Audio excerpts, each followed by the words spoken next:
I think there's a lot of good things that we did in this last game. You know, offensively, we didn't have a lot of critical errors in the game. Made a lot of explosive plays, took care of the ball well, had pretty good pass protection for the most part. You know, defensively, you know, there were times in the game when we played really, really well, did a good job on third down, got off the field, have played pretty decent in the red zone for the most part, limited people scoring, but then there's a, you know, we have to be more consistent on both sides of the ball in our ability to run the ball and not make critical errors.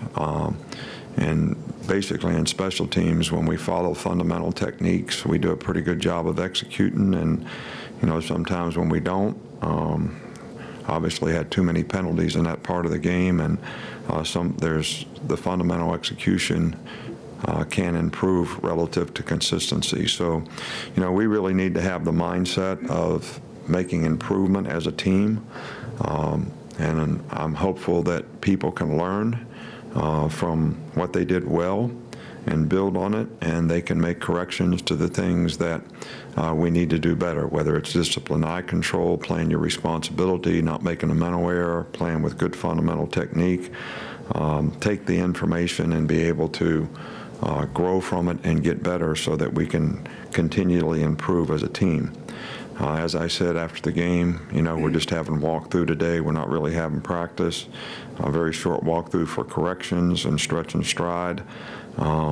At this point, you know, I think our team needs to do a little rest, recover, get some guys healthy, and kind of go from there.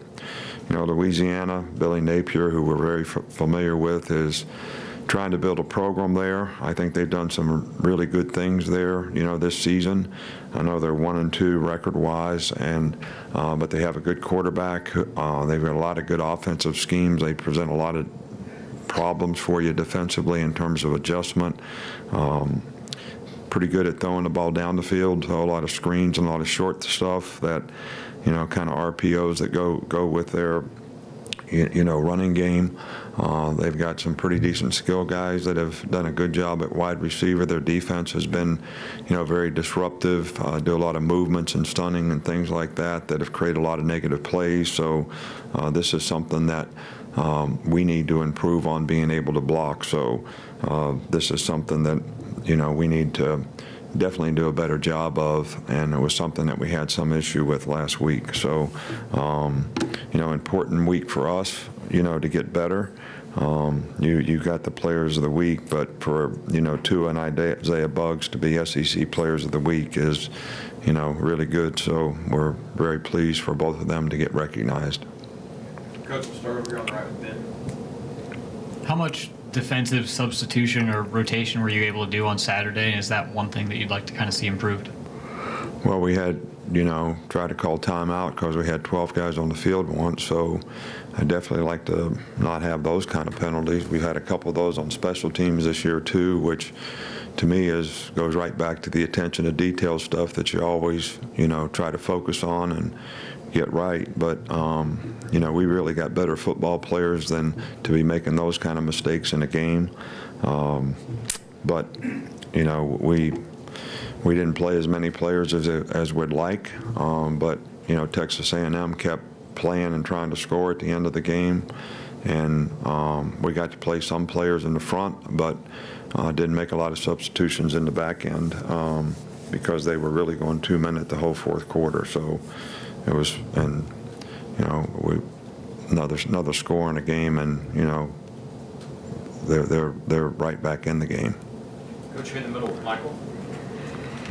There was a play Saturday where Dylan Moses kind of went headfirst into the fence. Do you have any concerns about player safety, and with the fencing? We're addressing that. They're going to try to do some stuff to the stadium there to, you know, shave that little corner off a little bit and pad it up a little better. And that was something that, after being here all these years, I never even noticed that until that play, and that is definitely something that we are addressing.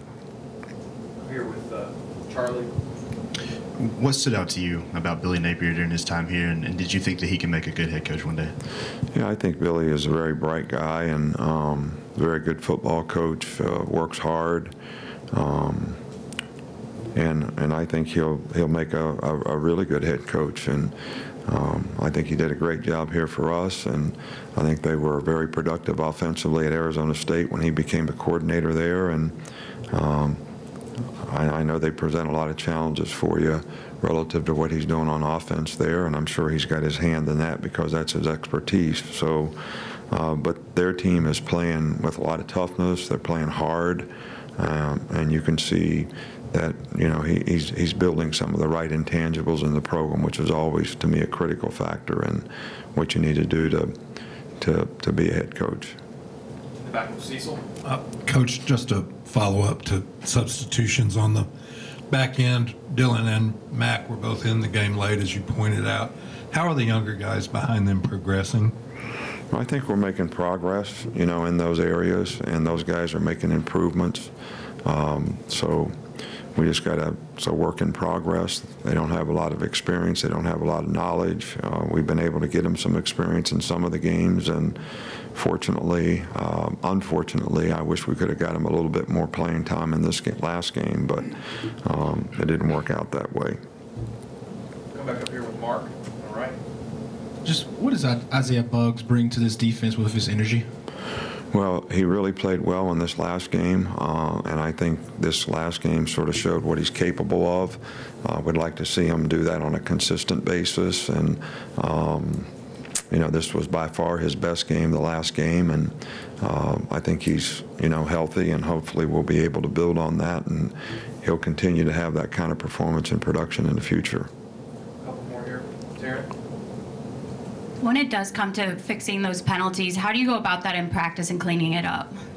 Well, you know, a lot of them are undisciplined type penalties, and I mean, we had 4 penalties in the kicking game, which is, you know, way beyond what we should have. I think there's 2 different kind of penalties. You know, there's penalties where guys are trying, like a guy reaches out and gets called for a horse collar when he grabs a guy by the corner of the jersey or whatever. I mean, that's one kind of penalty. Guys make poor decisions about blocking people in the back, or we have substitution errors or illegal procedure, or let the shot clock run out because we don't snap the ball on time. I mean, those kinds of things, you know, you can practice anywhere, anytime. But we practice these things all the time. We have officials that practice every day, and you know, players have to be more disciplined in the choices and decisions that they make and understand the consequences of what they do, and that's not been something that's been good so far for us in terms of the number of penalties that we've had. Let's wait any more. We'll wrap up here with Tony. What have you seen from Skylar DeLong, and maybe on some of those struggles early? How do you kind of help a young punter get through some of those?